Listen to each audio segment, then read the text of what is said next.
Vous avez été pas mal à apprécier la vidéo sur JDOM, je vous en remercie, et j'en profite pour accueillir les nouveaux arrivants qui ne doivent pas comprendre grand chose à cette chaîne, puisqu'une fois on voit de la vidéo sur mes vacances, sur de la high-tech, sur de la domotique, il y a même des lives de jeux vidéo, mais bon, sachez qu'ici on fait un petit peu ce qu'on a envie quand on a envie, ça évite d'avoir une chaîne avec des vidéos putaclic qui n'ont aucun sens. Ici je vous propose ce que j'ai envie de vous partager et pas forcément des trucs pour sortir des trucs.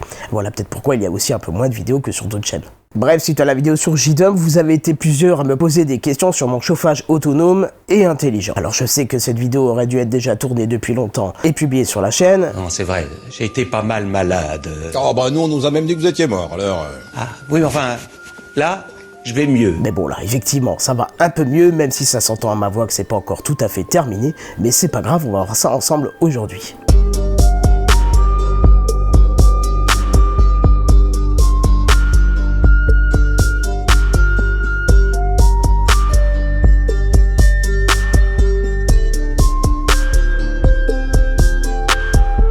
Bon, avant toute chose, sachez qu'il y a plusieurs façons de faire, je ne vous propose pas la recette ultime, moi j'ai fait comme ceci, mais il y a bien évidemment de multiples façons de gérer son chauffage de manière intelligente et autonome. Autre information aussi, je n'ai pas suivi une démarche de domotisation normale, c'est-à-dire que classiquement on achète quelques ampoules connectées, on commence à trouver ça intéressant, puis on achète d'autres objets connectés qu'on contrôle via une plateforme de domotique. Moi j'ai commencé il y a quelques années par le premier objet connecté, c'est-à-dire mon thermostat. Parce que l'appartement dans lequel je vis, je me suis aperçu que le thermostat qui était en place était juste catastrophique et daté des années, oula, si ce n'est pas plus, et j'ai trouvé que c'était juste pitoyable et que ça chauffait n'importe comment. Donc j'ai voulu changer, et mon choix s'est porté sur Netatmo, puisque quelques semaines avant, venait de sortir le premier modèle Netatmo thermostat intelligent. Alors pourquoi je me suis tourné vers Netatmo? Bon bah déjà parce que c'était les premiers à proposer ça, Nest est arrivé quelques semaines voire quelques mois après, et qu'en plus ils pouvaient me donner la possibilité de gérer un planning de chauffage. C'est-à-dire que grâce à l'application qui est fournie, ou l'interface web, on pouvait fixer des heures par exemple de travail, et de conserver une température plus élevée que lorsqu'on avait fini de travailler. Autre avantage aussi, c'est de pouvoir fixer un planning différent lorsqu'on part en vacances. C'est-à-dire que plutôt que de devoir passer en mode hors gel comme des thermostats traditionnels, là on peut dire qu'on va en vacances, on lui fixe la date de retour, et seulement lorsqu'on revient, le thermostat vous permet d'avoir la température adaptée à votre retour. L'avantage aussi du thermostat intelligent, c'est de pouvoir anticiper la chauffe. C'est-à-dire, un exemple, si vous rentrez à 5 heures, un thermostat traditionnel se mettrait à chauffer à 5 heures pour vous donner la température désirée. Là, comme il est intelligent, il est capable de s'adapter à l'isolation de votre maison, de la température extérieure, et de se mettre en route au bon moment pour qu'à 5 heures, vous ayez la température voulue. Il s'allume ni trop tard, ni trop tôt. Alors certes, ça met 2-3 petits mois à apprendre votre domicile, mais une fois qu'il a bien appris, c'est tip-top. Dernier gros point, c'était aussi la possibilité d'accéder à distance à mon chauffage. Alors comme ça a l'air ridicule, on se dit pourquoi accéder à distance à son chauffage, peu importe. Mais imaginez comme dans le cas précédent, vous avez un planning vacances, vous partez pour une semaine, mais pour une raison ou pour une autre, vous voulez rentrer plus tôt ou rentrer plus tard. Eh ben c'est dommage parce que le chauffage va se mettre en route à la date que vous lui avez indiquée en partant, et il va chauffer soit pour rien, soit il va pas s'allumer si vous rentrez plus tôt. Et bien là, à distance, vous pouvez modifier ça et dire je rentre telle et telle date, ou même couper le programme que vous avez mis et retourner en mode automatique si vous êtes sur le chemin du retour. Ça, c'est vraiment pratique. Bref, c'est super, ça fait des années que je l'utilise, je ne regrette pas du tout et je vous le recommande si vous voulez passer sur un thermostat intelligent. Cependant, faites attention si vous l'achetez en occasion, parce que je sais qu'on le trouve en occasion. Faites attention, le premier modèle de thermostat Netatmo n'est pas compatible avec HomeKit, ce qui est fortement dommage puisque vous devrez passer par une plateforme HomeBridge pour le rendre compatible. C'est un gros point négatif de la part de Netatmo qui aurait pu depuis le rendre compatible avec HomeKit, puisqu'on sait que maintenant il n'y a plus besoin de puces matérielles, mais simplement des licences logicielles à rajouter dedans.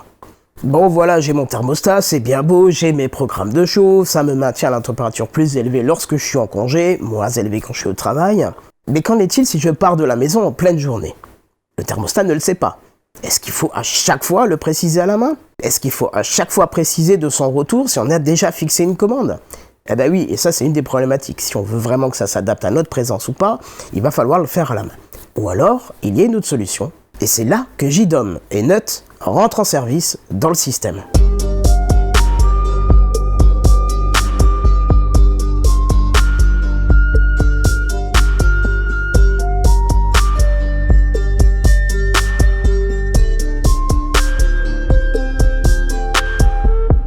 JDOM, je vous le détaille pas, hein, vous l'avez vu sur la vidéo précédente, et d'ailleurs si vous arrivez à ce point-là de la vidéo, c'est forcément que vous êtes intéressé par JDOM, mais par contre on va s'attarder 2 secondes sur mon Nut.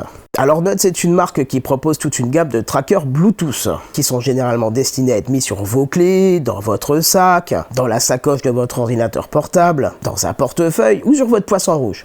Non, peut-être pas celui-là. Et on se sert de ces trackers pour retrouver les éléments en question, voire au cas où si on les a perdus. Ça se couple au téléphone en Bluetooth, et via l'application, vous allez pouvoir faire sonner votre Nut si vous avez perdu l'appareil auquel il est relié, ou voir sur une carte encore son dernier emplacement. Car oui, si vous éloignez le Nut du rayon Bluetooth de votre téléphone, le contact va être perdu. Et là, en utilisation normale, on peut parfaitement faire sonner soit le téléphone, soit le Nut, mais ce qui nous intéresse effectivement, c'est cette perte et prise de contact dans le rayon du Bluetooth. C'est là qu'on va l'utiliser avec JDOM, puisqu'on va le mettre en place à travers le plugin Bluetooth Advertisement, ou encore nommé BLEA, tout ça sous la connexion Bluetooth du Raspberry Pi, sur lequel, si vous avez suivi mes conseils dans la vidéo précédente, vous avez installé votre JDOM.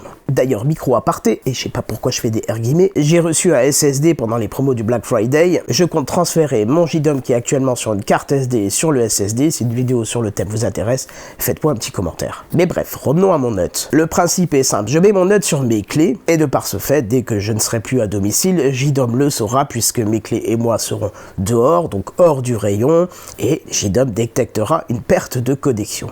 Et c'est cette perte de connexion que nous allons devoir exploiter dans un scénario afin d'envoyer une consigne au thermostat Netatmo via le plugin Netatmo. Pareil, quand vous revenez à la maison, la connexion se refaisant avec le Bluetooth du Raspberry Pi, il va falloir exploiter cette information dans JDOM pour couper la consigne manuelle qu'on aura mis dans Netatmo pour revenir sur la programmation automatique de votre domicile.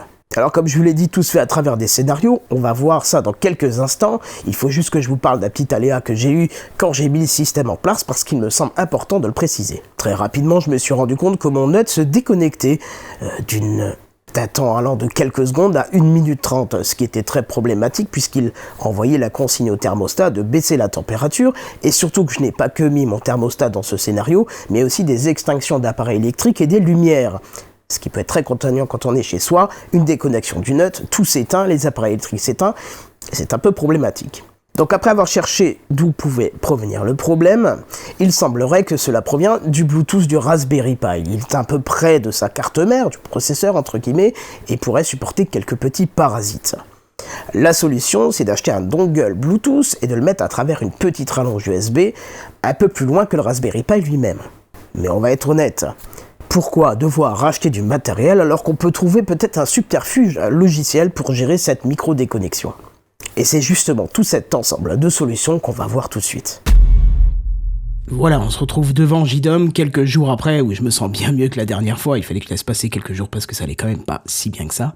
Mais bref, voilà, on est devant JDOM et on peut constater déjà dans un premier temps que le Nut, dont je vous ai parlé tout à l'heure et qu'on va aller voir d'ici quelques secondes, indique ma présence ici. C'est-à-dire que j'ai mis un virtuel qui permet de traduire ma présence à la maison ou pas. C'est un peu ce qui va gérer le chauffage, les lumières et ainsi de suite. Donc allons voir tout de suite à quoi ressemble le système du Nut. Donc c'est un plugin qu'on installe, je vous l'ai dit, c'est à travers Bluetooth Advertisement que l'on trouve ici. Et j'ai ici ma clé qui est donc détectée par le Raspberry Pi, que je dois mettre en activé et visible bien évidemment. Et nous, ce que l'on va pouvoir interpréter, c'est ici le présent.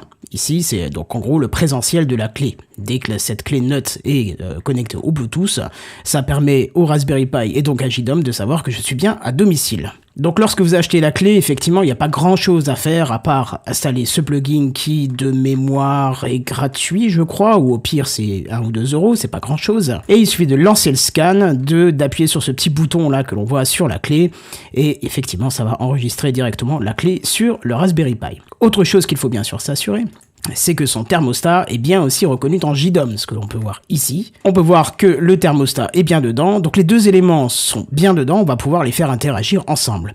Et à travers quoi? À travers un scénario. Donc pour ça, rien de plus simple, on va dans scénario, et moi j'ai prévu 2 scénarios de gestion de présence. Un départ et une arrivée. Alors comme je vous ai expliqué tout à l'heure, j'avais quelques petits aléas avec la gestion de mes présences, et c'est ce qu'on va voir tout de suite avec le départ, puisque je vous avais dit que de temps en temps, le Bluetooth se déconnectait. Donc, déjà le scénario, on va le provoquer à chaque fois que le Bluetooth se déconnecte. Donc en gros, à chaque fois que la clé Nut n'est plus détectée par le Raspberry Pi. Jusqu'à là, tout va bien. Donc c'est un mode de scénario provoqué, puisque c'est l'absence du nut qui déclenche le scénario. Et le scénario, il a l'air un peu complexe, mais en fait, pas tant que ça. Je vais vous expliquer. Comme il se déconnectait souvent, ce que je vous ai dit, c'est qu'en fait, il activait automatiquement ce scénario, et donc réduisait le chauffage, désactivait certaines lumières, ce qui pouvait être très contraignant pour moi, puisque j'étais quand même présent à la maison, et puis le nut se reconnectait quelques secondes à 1 minute 30 après, on va dire. Donc, comme je l'ai dit dans la précédente vidéo, grâce à l'aide de POF, que je remercie, je sais pas si tu regardes cette vidéo, je te fais un bisou en tout cas, on va gérer en fait une absence prolongée, c'est-à-dire qu'on va tester plusieurs fois si le nut est déconnecté pendant un laps de temps. Donc pour ça, on va faire une petite boucle. Donc déjà, le scénario se déclenche aussi, il vérifie si effectivement le nut est bien déconnecté, parce que si dans la microseconde il s'est reconnecté, là ça sera 1, la variable ici sera 1, et donc le scénario ne va pas s'exécuter. Mais si la clé est toujours déconnectée, alors déjà je place la variable que moi j'ai définie absence Kenton à 0, ce qui va me permettre de faire un comptage. Je vais compter 5 fois, avec un écart de 60 secondes, si la clé n'est pas là. Et à chaque fois qu'il détecte que la clé n'est pas là, il augmente la valeur absence Kenton de 1. Jusqu'à là, tout va bien. Parce que 5 fois 60, on est bien d'accord que ça fait 5 minutes. Si dans les 5 minutes, la clé n'est toujours pas reconnectée à JDOM, ça veut bien dire que c'est pas une micro-déconnexion, mais que je suis réellement parti de chez moi. Et donc on continue. Si variable absence Kenton est au-dessus de 4, donc moi je mis 4, j'aurais pu mettre 5, mais c'est plus... au moins quand je suis à 5, c'est sûr que c'est valide. Là seulement, on exécute toutes les consignes, c'est-à-dire placer le chauffage à 18 pour une durée de 1440 minutes, je crois que ça correspond à 24 heures, si je dis pas de conneries. Alors ça, c'était à titre... ça, je vous l'avais montré dans la vidéo précédente, c'est quand j'ai fait mes tests. Je l'ai laissé, bon, je l'ai juste désactivé, mais voilà. Et puis on voit que j'éteins effectivement pas mal de lumière. Et surtout, chose intéressante, c'est que je place la variable présence Kenton à 0, qu'il y en a une autre, vous voyez, parce qu'il y a absence et présence Kenton. Et présence Kenton, c'est celle que l'on voit ici, là. Donc ça dit bien qu'ici, aujourd'hui, je suis présent, forcément, je suis devant mon ordinateur, donc je suis bien présent à mon domicile. Mais si je déconnectais ma clé pendant plus de 5 minutes, effectivement, je passerai en off.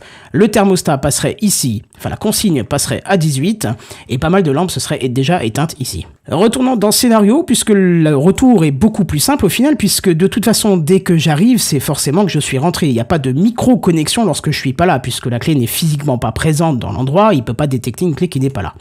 Alors là, c'est beaucoup plus simple, donc pareil, on lui dit événement quand la clé passe à 1, forcément, puisque c'est quand j'arrive. Donc, on lui dit si la variable absence Kenton est supérieure à 4, ça veut dire que si j'étais absent, parce que si effectivement il détecte que j'étais toujours présent, ça n'a aucun intérêt de relancer ce scénario, mais si j'étais vraiment absent et que maintenant je suis présent, on peut replacer le mode de thermostat en mode auto. Variable, et la présence Kenton, je la passe à 1, ce qu'on voit dans le mode réglage. Je vous explique pourquoi, je retourne dans le scénario. Dans mon départ, je lui fixe une consigne, une consigne 18 degrés pendant 24 heures. C'est très bien, mais il faut l'annuler celle-là en fait. Et plutôt que de devoir préciser une température à mon retour, ce qui serait pas forcément très intelligent, puisque je ne sais pas à quelle heure je reviens. Si je reviens en pleine nuit, j'ai pas besoin qu'il me mette 21, j'ai pas besoin qu'il me mette 22, j'ai pas besoin qu'il me mette je sais pas quoi. J'ai juste besoin qu'il retourne sur le mode automatique du scénario. Et là on voit salon thermostat mode auto. Donc il bascule de nouveau en automatique et me remet la température comme elle devrait être à l'heure où je rentre. Autre petite chose intéressante que je voulais vous parler aussi, c'est les modes. Je vous avais parlé qu'on peut définir aussi quel est le planning du chauffage en cours. C'est-à-dire que lorsque je travaille ou quand je suis en congé, j'ai pas forcément le même planning de chauffage. Donc plutôt que de faire ces modifications à la main sur le téléphone ou sur le site web qui permet de gérer mon thermostat, j'ai tout simplement placé des modes ici, où je vais définir, quand je suis en mode travail, je lui ordonne de passer en calendrier, donc en fait en planning Intel, donc là c'est l'ID du calendrier ici, qui est spécifique à mon calendrier et que l'on récupère sur le site de Netatmo. Et pareil, quand je suis en congé, je lui dis ici que je bascule sur un autre calendrier. Alors, l'activation et la désactivation des modes pourraient être automatiques si j'avais mis moi-même un calendrier à l'intérieur de JDOM, ce qui ne m'intéresse pas, je préfère le gérer manuellement. Et là, c'est comme je vous l'ai montré dans la précédente vidéo, ici, dans mode, je vais pouvoir définir. Et d'ailleurs, comme demain, c'est la reprise du boulot, on va pouvoir directement passer en mode travail. Donc là, on voit que ça va se mettre à jour. Bam, je suis en mode travail. Et le planning, qui était ici, voilà, il vient de changer, il vient de passer à aucun standard. Alors, il marque pas le nom il ne marque pas le nom du planning, mais en tout cas, il est passé sur le mode automatique. Bref, vous avez vu, c'est pas très compliqué. Une fois qu'on a les éléments pour faire l'interaction entre les différents plugins, ça reste un jeu d'enfant. Il suffit de spécifier quelques conditions. Alors moi, j'ai pu absorber le défaut de micro-déconnexion grâce à une temporisation, on va dire un système de comptage d'absence, ce qui évite de devoir acheter un module, de rajouter une rallonge, tout ça pour être un petit peu plus loin du Raspberry Pi qui fait quelques petits parasites. Bref, vous avez vu, c'est pas très compliqué et ça se met en place en quelques minutes. Et d'ailleurs, pour vous montrer que les micro-déconnexions sont bien réelles, on peut le voir ici. Alors ici, on a effectivement une grosse zone d'absence. Donc là, effectivement, j'étais pas chez moi. J'ai dû revenir. Là, on voit qu'on a une toute petite zone d'absence. Là aussi, une toute petite zone d'absence. Vous voyez, de quelques minutes. Là, c'est quand même 6 minutes. Là, je suis peut-être parti à un moment pour faire quelque chose. Oui, je suis parti effectivement à cette heure-là. Et ici, comme vous pouvez constater, on a encore une micro-déconnexion de 1 minute, allez, presque 2 minutes. Donc voilà, ça permet de compter et grâce au système de comptage, ça permet d'absorber en fait cette déconnexion.